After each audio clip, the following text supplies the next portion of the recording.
in a village where even grown warriors trembled at the sound of thunder, where hunters avoided the forest after sunset, and where elders spoke in whispers about spirits that walked at night, there was only one person everybody feared more than ghosts. Not a lion, not a witch, not a spirit. A small boy. A boy no taller than a yam ban. A boy whose feet were always dusty. A boy who never shouted. Yet when he looked at you, your secrets began to sweat. This is the story of the little boy everyone feared. Long ago, in the heart of a green land wrapped in thick forests and red earth, there was a village called Umwocha. Umwocha was peaceful, but it was also a village full of hidden things. By day, women sang at the river while washing clothes. Men worked on their farms, planting yam, cassava, and maize. Children chased goats, rolled old bicycle tires, and laughed loudly under the sun. But at night, everything changed. Doors were locked early.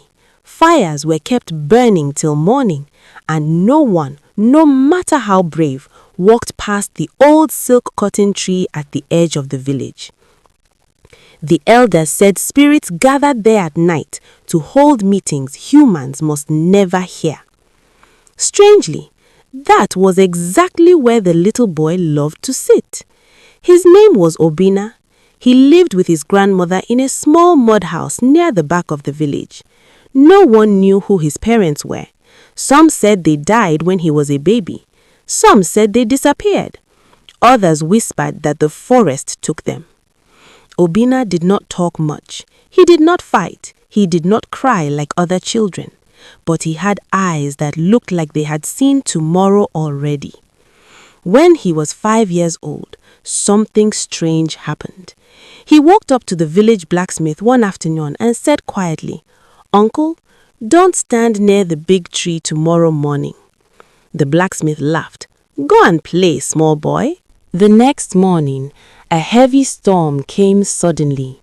Lightning struck the big tree beside the blacksmith's shed, and it crashed down exactly where he usually stood. If he had been there, he would have died. From that day, people started watching Obina carefully. He began saying small things that always came true. He told a woman not to travel to the next village market. The canoe she would have used capsized that same day. He warned a hunter to avoid a certain path. Later, a deadly snake was found there. He told 2 friends to settle their quarrel. One of them fell sick the next day and needed the other's help to survive. Soon, people stopped seeing him as just a child. They began seeing him as something else. Whispers grew in corners. People talked behind closed doors. Is he a spirit in a child's body? Is he a witch? Did the gods send him? Or is he a curse? Fear began to grow faster than maize in the rainy season. One evening, the village chief, Chief Okereke, was returning from a secret meeting deep in the forest shrine. Only elders knew about the meeting. They had gone to ask the gods why crops had been failing that season. As the chief walked home holding his staff tightly, he saw Obina sitting alone on a rock by the path. "Good evening, chief," the boy said. "Good evening, my son," the chief replied, forcing a smile. Then Obina added quietly, "The gods said the problem is not the soil, it is the hands planting in it." The chief stopped walking. No one outside the elders knew what the oracle had said. Sweat ran down his back. "How do you know that?" he asked.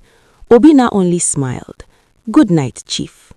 From that day, even the elders feared the boy. Mothers began pulling their children away from him. "Don't play with him," they warned. "He sees too much." Obina would sit alone, drawing shapes in the sand. Sometimes he laughed softly, as if listening to someone no one else could hear. One afternoon, a group of boys threw stones at him, shouting, "Spirit child, forest boy, ghost eyes." Obina did not run. He simply said, "One of you will cry before sunset." The boys laughed and ran off. Before evening, one of them fell from a mango tree and broke his arm. From that day, children crossed the road when they saw Obina. Then, one dry season afternoon, a stranger entered Umocha. He wore white cloth and carried a staff decorated with cowries. His beard was long and his eyes were sharp like an eagle's. He introduced himself as Dibia Nuosu, a powerful traditional healer. "I have come," he said, "because this village is heavy with fear. Fear attracts darkness." Everyone knew who that fear was about. The Dibia asked about the boy, and the next morning he went to find Obina. He found him sitting under the silk cotton tree. "You sit where spirits gather," the Dibia said. "They like stories," Obina replied calmly. "Do you see spirits?" the Dibia asked. Obina shook his head. "I hear truth. Truth talks loudly. People just don't like the sound." The Dibia sat beside him for a long time without speaking. Then he returned to the village.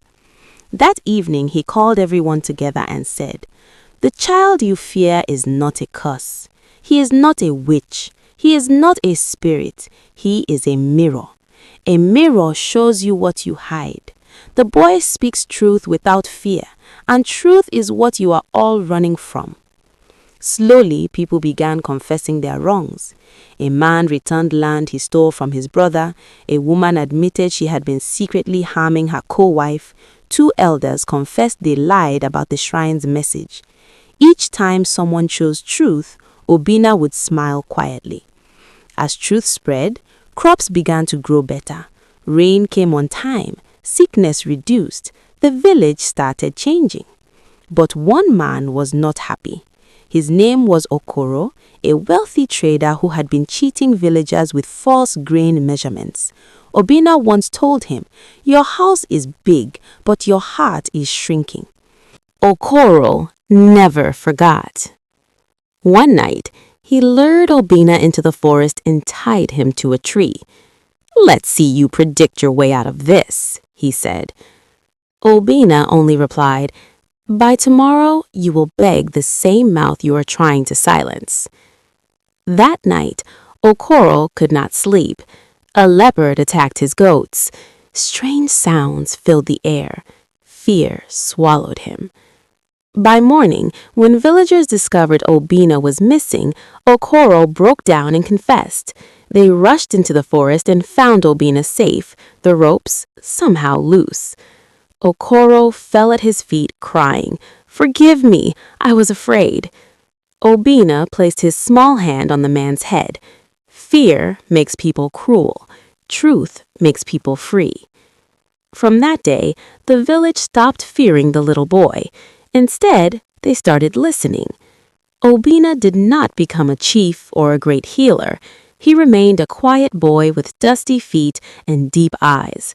But he reminded everyone that secrets grow into monsters, lies poison the land, and truth may be frightening, but it heals.